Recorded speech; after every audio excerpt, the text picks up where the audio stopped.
Assalamualaikum. 2-3 hari ini viral dekat Facebook dengan dekat TikTok. Ada satu ajaran yang digelarkan sebagai ajaran sesat. Mereka menyebarkan dakwah, mereka menyebarkan fahaman-fahaman yang jauh terpesona dengan ajaran Islam yang sebenar. Kalau kita tengok, sebenarnya ajaran ini telah pun 3 tahun bertapak di bumi kita, iaitu di bumi Malaysia. Menyokong apa yang dinyatakan oleh Suhaimi Muhammad atau ajaran Sihak.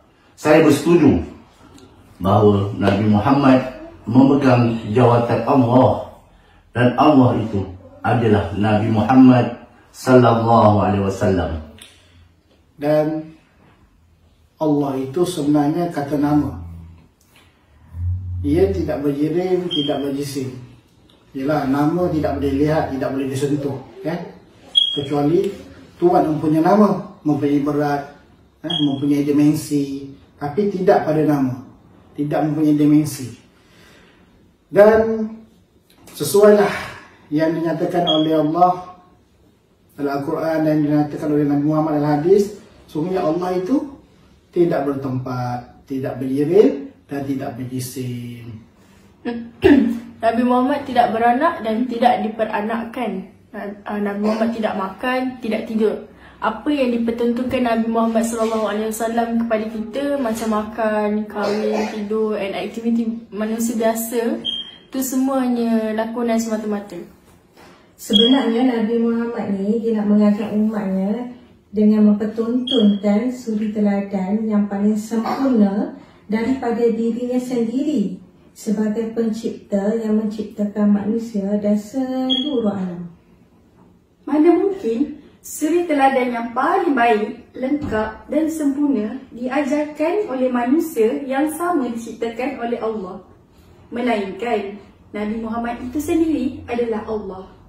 Ajaran ini atau ajaran Sihak ini mendakwa yang Muhammad sallallahu alaihi wasallam adalah Allah dan Allah adalah Muhammad sallallahu alaihi wasallam, dan ajaran ini telah pun difatwakan sesat oleh Majlis Agama Islam Negeri Johor. Mereka berkemping ataupun menyebarkan dakwah ajaran sesat mereka melalui Facebook, melalui TikTok yang giat mereka jalankan.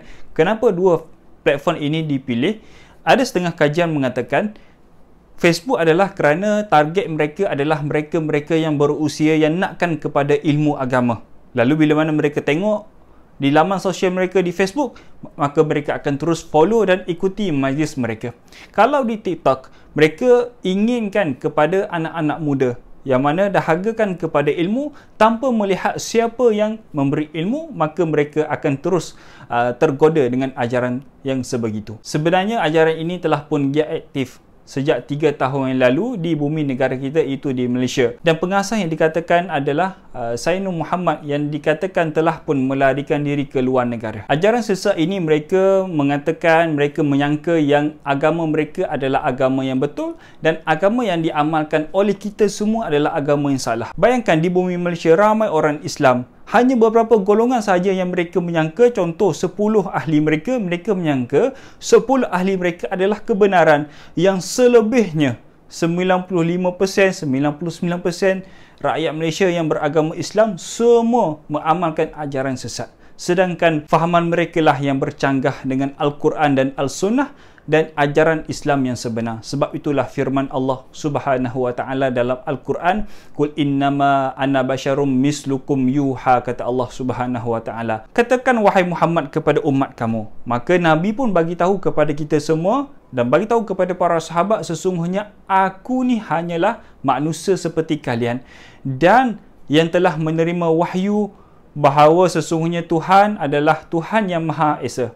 Maka barang siapa yang mengharap pertemuan dengan Tuhannya, maka hendaklah dia mengerjakan kebajikan. Dan janganlah kamu mempersekutukan dengan sesuatu pun dalam beribadah kepadanya. Ayat ini jelas kita tengok bagaimana Nabi adalah seorang manusia. Nabi sendiri telah pun bagi tahu kepada kita, aku ni adalah manusia seperti kalian. Nabi seperti kita semua, seorang manusia, yang mana Nabi ada ibu dan ada ayah yang telah meninggal di usia Nabi yang masih lagi kecil. Tengok balik surah Nabi ketika mana ayah Nabi nak berdagang, maka ayah Nabi jatuh sakit. Begitu juga ibu Nabi SAW yang keluar bermusafir bersama dengan Nabi, kemudian jatuh sakit meninggal di situ. Maka Nabi pun yatim piatu di usia yang muda, diambil alih oleh datuk Nabi dan kemudian diambil alih oleh bapa saudara Nabi SAW. Maknanya Nabi ada ayah dan ada ibu, ada orang yang menjaga Nabi SAW. Dan Nabi juga berkahwin, yang mana Nabi berkahwin, isteri pertama Nabi Sayyidatuna Khadijah bintu Khuwailid. Kita tengok bagaimana Sayyidatuna Khadijah tertarik dengan perwatakan Nabi. Nabi berniaga, Nabi berdagang, berjual beli, karakter Nabi, Nabi bermuamalah, berkawan, bergaul dan sebagainya. Sayyidatuna Khadijah melihat jasad Nabi SAW dan beberapa orang isteri Nabi yang lain. Dan daripada perkahwinan yang ramai itu, Nabi mempunyai 7 orang anak. Dan kan ada lagu, anak Nabi kita ada 7 orang, 3 laki-laki dan 4 perempuan. Takkan tak tahu lagu tu. Dan antara anak Nabi yang famous dalam kalangan kita adalah Sayyidatuna Fatimah bintu Muhammad SAW. Yang mana selepas Nabi wafat, 6 bulan selepas Nabi wafat, Sayyidatuna Fatimah jatuh sakit dan kembali kepada Allah Subhanahu Wa Taala. Dan Sayyidatuna Fatimah juga dikahwinkan dengan Sayyidina Ali radhiyallahu taala anhu. Dan Nabi juga minum makan seperti mana kita. Kan banyak hadis-hadis Nabi yang menceritakan cara Nabi minum, cara Nabi makan, cara Nabi minum air Zam-Zam dan sebagainya. Banyak hadis-hadis Nabi SAW. Ada hadis Nabi yang Nabi mengagihkan makanan kepada para sahabat, sedangkan makanan itu tak banyak, dan banyak lagi cerita berkaitan dengan Nabi makan dan minum bersama para sahabat baginda SAW. Nabi juga mempunyai kemaluan seperti mana didakwa oleh golongan-golongan begini yang mengatakan Nabi tidak mempunyai kemaluan, sedangkan Nabi ada kemaluan. Kita tengok beberapa hadis Nabi SAW, cara Nabi menunaikan hajat yang besar dan hajat yang kecil. Dan kita tengok juga mukjizat Nabi yang masyhur dalam kalangan kita. Ketika mana Nabi dalam perjalanan bermusafir, Nabi nak menunaikan hajat yang kecil, maka Nabi memanggil dua pokok, maka dua pokok itu mendekati Nabi dan melindungi Nabi ketika mana Nabi sedang nak berhajat kecil. Itu semua berlaku kepada baginda SAW. Dan boleh pula golongan ini mengatakan Allah adalah Nabi dan Nabi adalah Allah. Bagaimana mungkin perkara ini boleh berlaku? Sedangkan kita tengok Nabi dilahirkan pada 12 Rabiul Awal. Nabi dilahirkan di satu kota yang dinamakan Mekah pada satu pagi, bulan dekat ke bumi nak melihat kelahiran baginda SAW. Kita tengok bagaimana sifat Allah ni berlainan dengan manusia. Adapun sifat Nabi sama dengan kita. Nabi ada wajah yang cantik, Nabi ada tangan, ada kaki, berjisim Nabi SAW. Sedangkan sifat Allah ni tak sama dengan manusia. Allah tidak bertempat, Nabi bertempat. Nabi berpindah daripada kota Mekah ke kota Madinah. Hijrah baginda SAW. Nabi berjisim, Allah tidak berjisim. Kita tengok itu dua benda yang berbeza antara Allah dengan Nabi SAW. Janganlah kita samakan agama kita dengan agama-agama Nasrani, agama Kristian yang mengatakan Yesus itu adalah anak Tuhan dan sebagainya. Ingat betul-betul bahaya dunia pada hari ini. Nak kepada ilmu, tapi kita tidak melihat dengan siapa kita menuntut ilmu. Ramai orang dahaga kepada ilmu pada hari ini. Bagus, tapi lihatlah kepada siapa yang kita nak menuntut ilmu dan siapa yang nak memberi ilmu kepada kita. Siasat latar belakang dia. Siapakah dia? Daripada mana dia dapat ilmu? Di mana dia belajar? Itu semua kita kena tahu.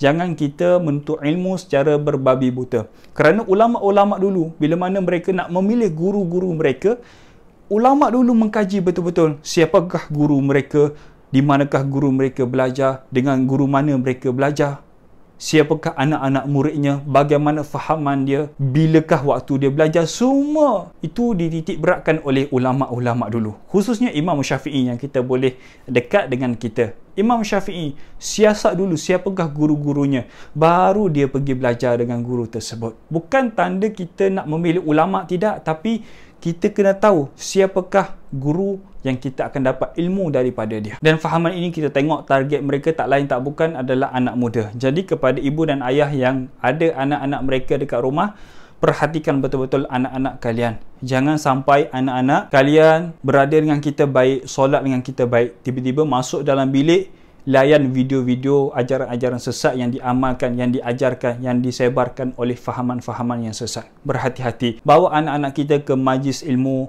kenalkan mereka kepada ustaz-ustaz. Kalau anak tak nak ikut majlis ilmu pun, bagi video-video, bagi ustaz-ustaz, list ustaz mana yang dia boleh tengok. List ustaz mana yang dia boleh tengok dekat YouTube, dekat TikTok dan sebagainya. Jangan biarkan anak berdikari dalam keadaan suasana yang begini. Jangan biarkan, tak apa. Biarkan dia cari gurunya sendiri. Jangan, bahaya. Dunia pada hari ini kena ada guideline.